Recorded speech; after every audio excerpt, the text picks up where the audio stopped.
Welcome back to Weekly Wisdom with John Sampson, the podcast dedicated to finding practical solutions to life's toughest challenges by merging the timeless wisdom of ancient philosophy and the hard science of modern psychology and neuroscience.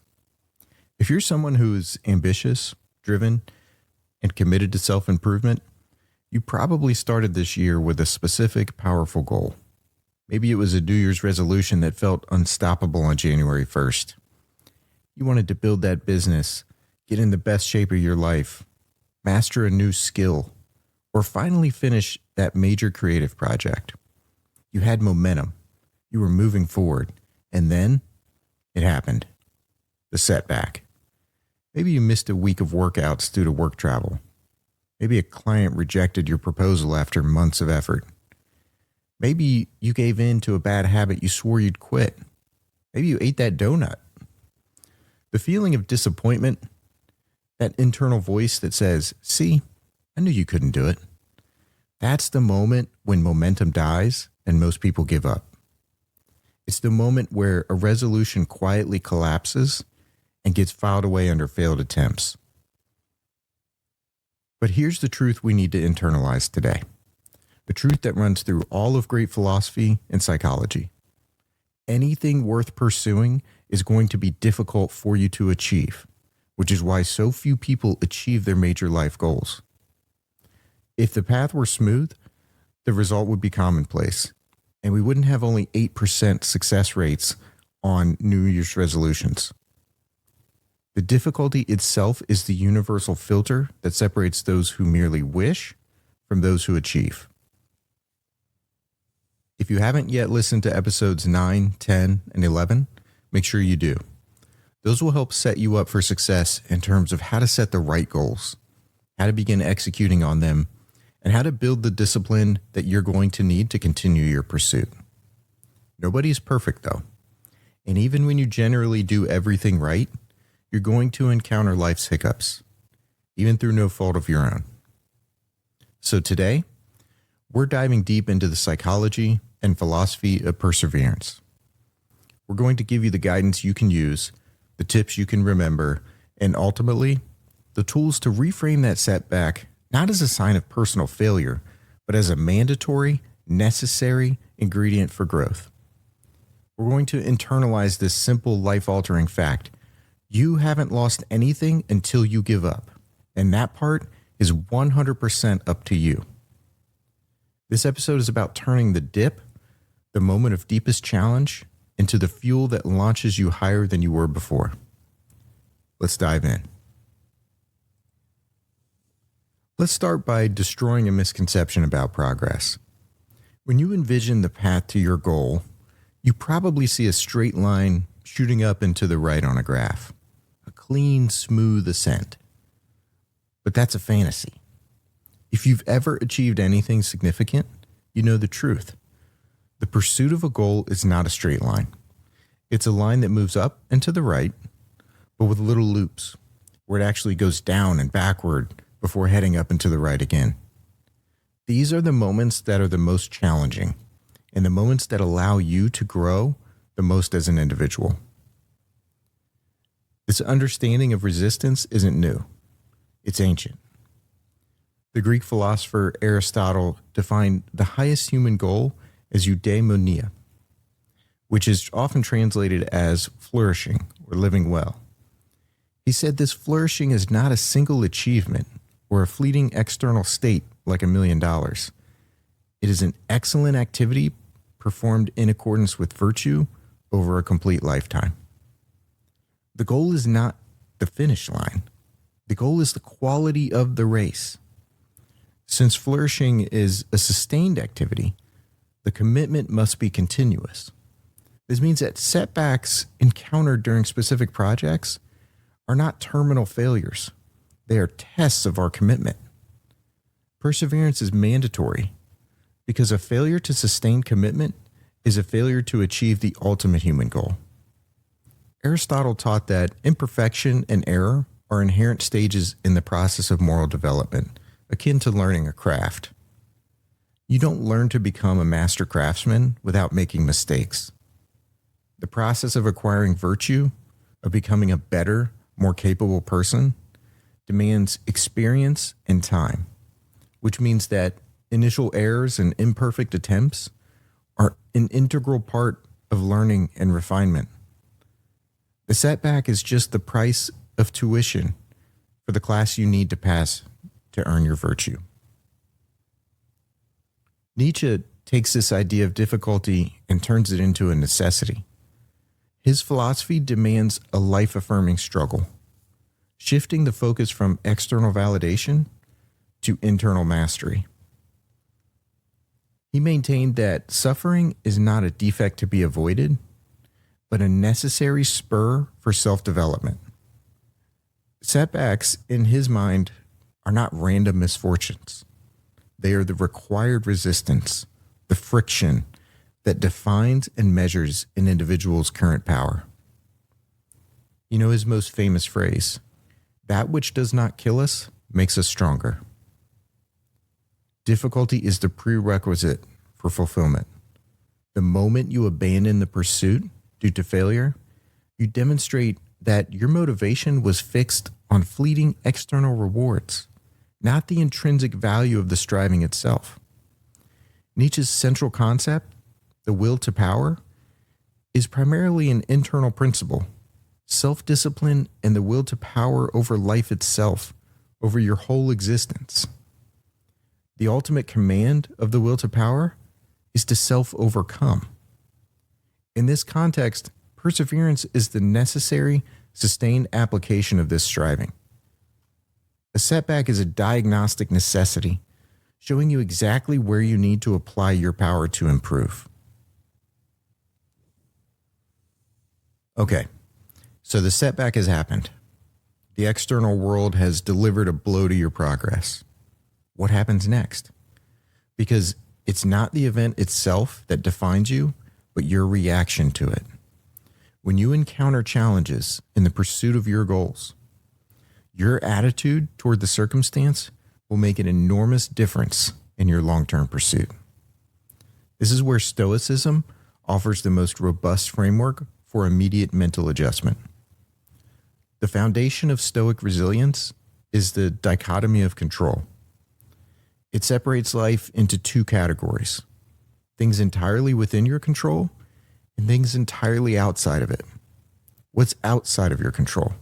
Your health, money, reputation, the behavior of other people, and the ultimate success or failure of your external goals. These are indifferents. What's entirely within your control?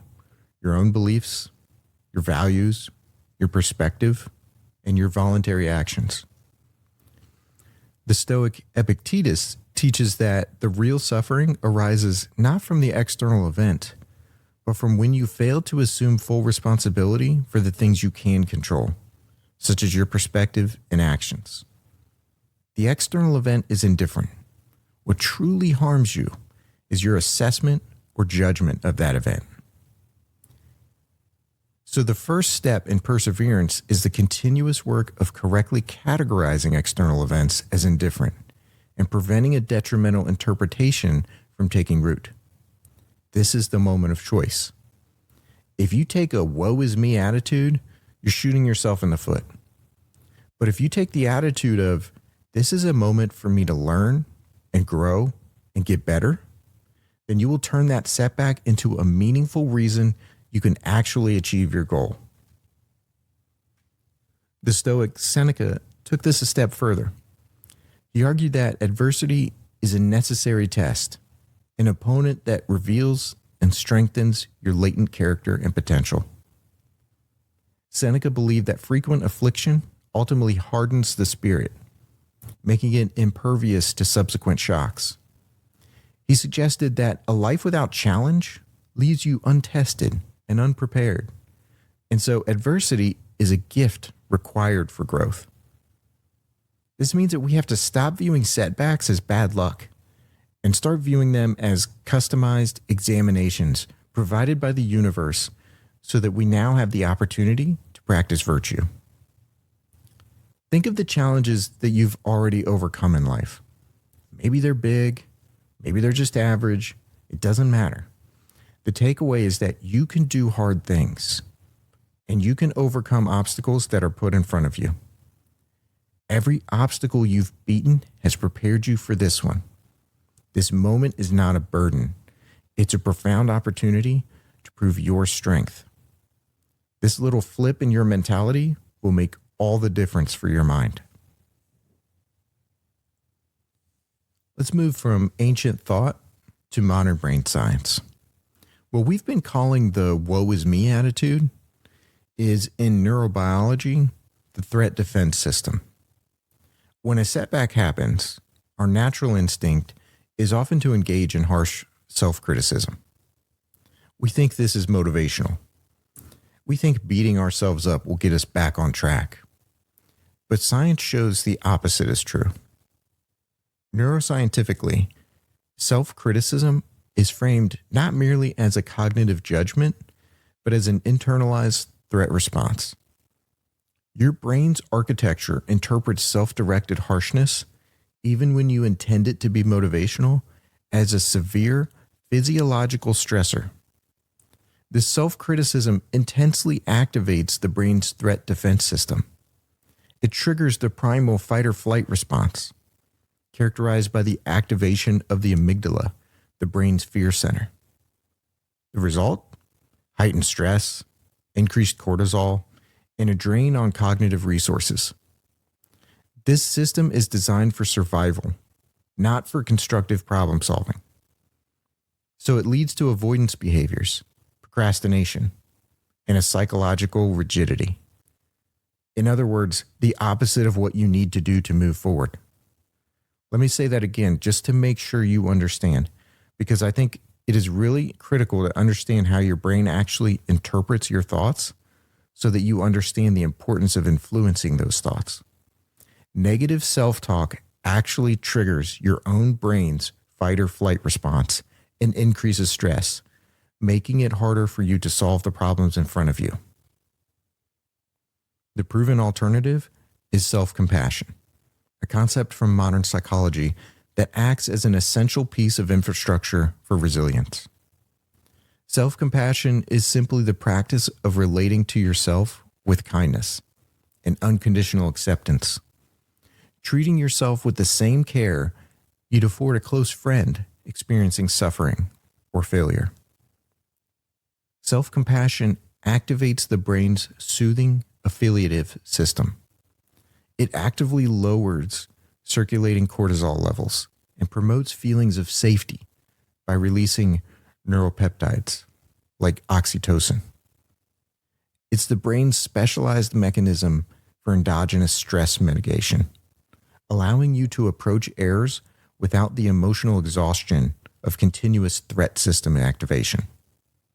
So again, how you talk to yourself can increase your stress levels and make it harder to achieve goals, or it can actually reduce your stress levels and allow your brain to operate under conditions where it can actually solve problems instead of giving up.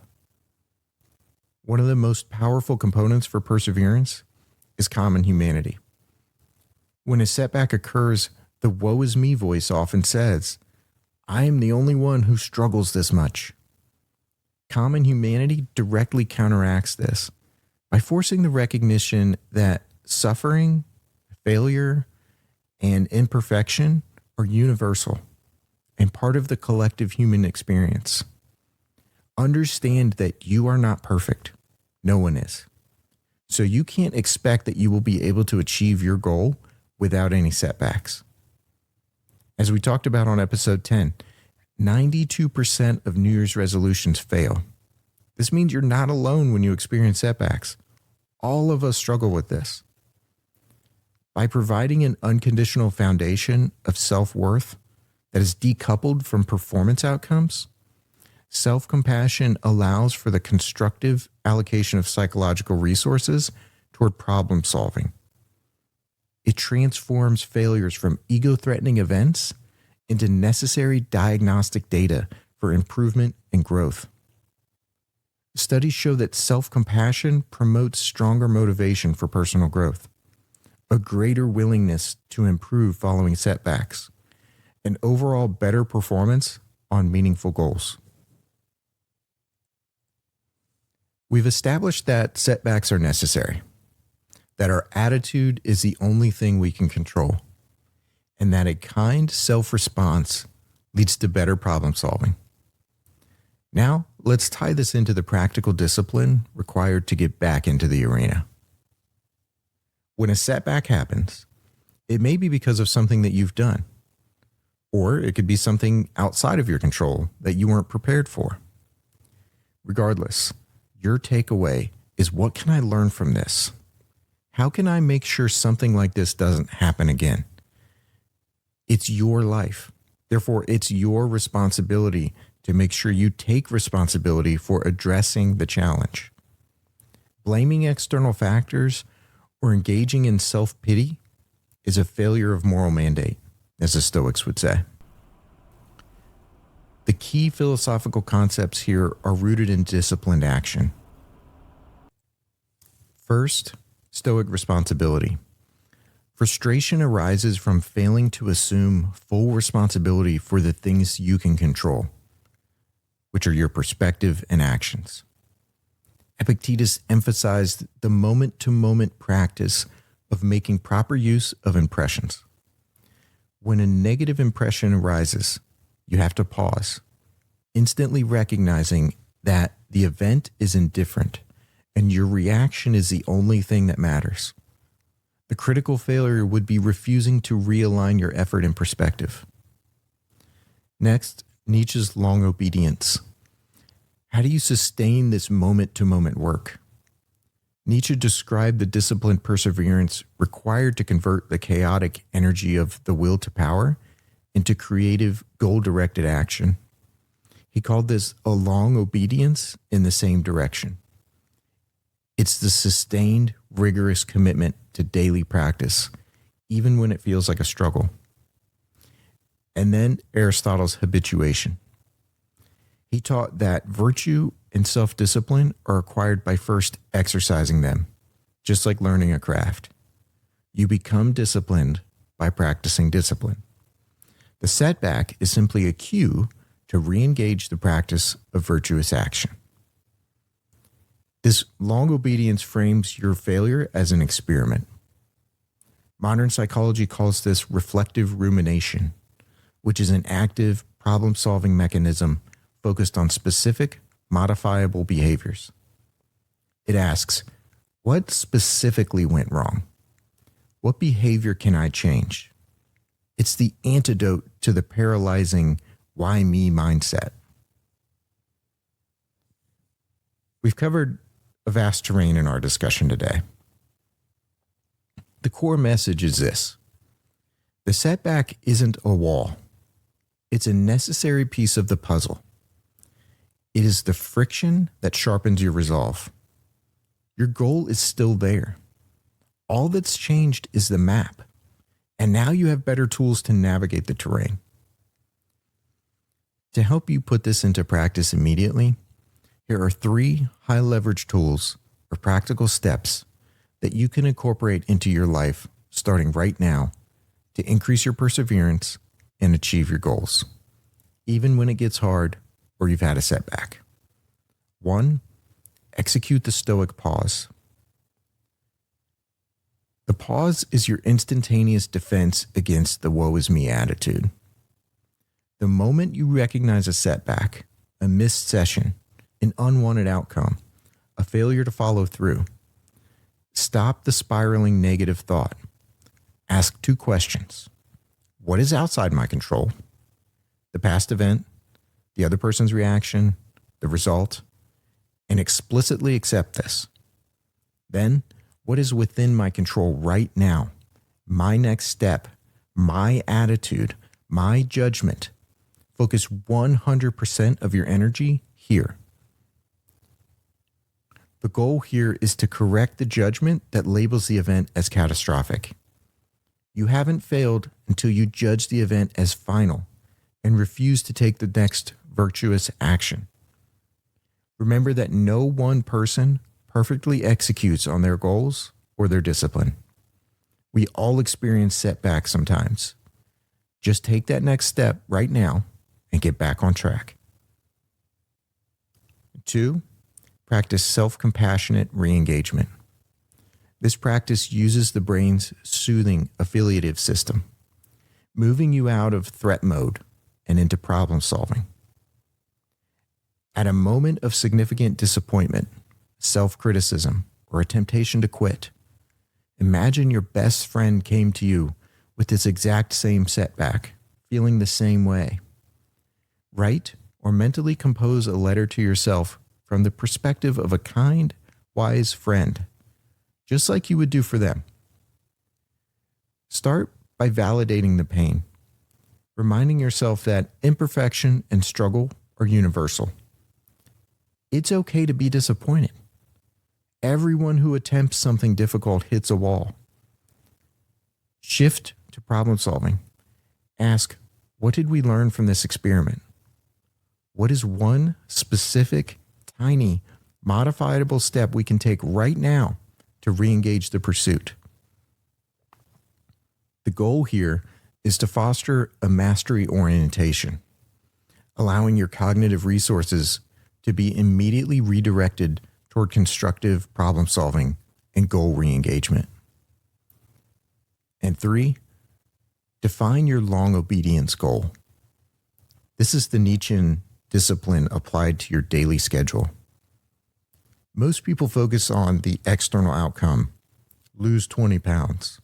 When the outcome fails, the pursuit stops. Shift your focus to the process, the long obedience in the same direction. Define your virtuous process goal. Focus on the controllable, virtuous activity. If your goal is fitness, your process goal is not lose 20 pounds, but do 30 minutes of cardio 3 days a week. Or depending on your current fitness level, do a 5-minute stretch or walk 6 days a week. If your goal is writing, your process goal is not finish the novel, but spend 30 minutes in the chair and write 400 words, even if they're not any good, 4 days a week. By succeeding at the process, you guarantee a virtuous outcome that is entirely within your control. You maximize your chance of external success while simultaneously guaranteeing internal moral success, your virtue. You never fail the process unless you literally choose not to sit in the chair. And even then, if you come back the next day, you haven't failed. Perseverance is not a talent. It's a discipline. It's a choice you make every time the dip arrives. Now you have the tools, the philosophy, and the science to make the choice an informed and powerful one. The friction is necessary. Welcome it. Now go do the hard thing. These 3 steps are laid out in our show notes, which you can find for this and for all of our episodes at our website, weeklywisdomwithjohnsampson.com. Please make sure you click that subscribe button right now. And if you're listening on Spotify or Apple Podcasts, give us a 5-star review. This helps the algorithm let us reach more people. Our goal is to give these practical solutions to as many people as possible. If you want to engage with me directly, ask questions for future Q&A episodes, provide ideas you'd like me to explore in future episodes, or get ad-free episodes, or early listens to new episodes, join us on Patreon. Good luck in all your pursuits, and thank you for listening.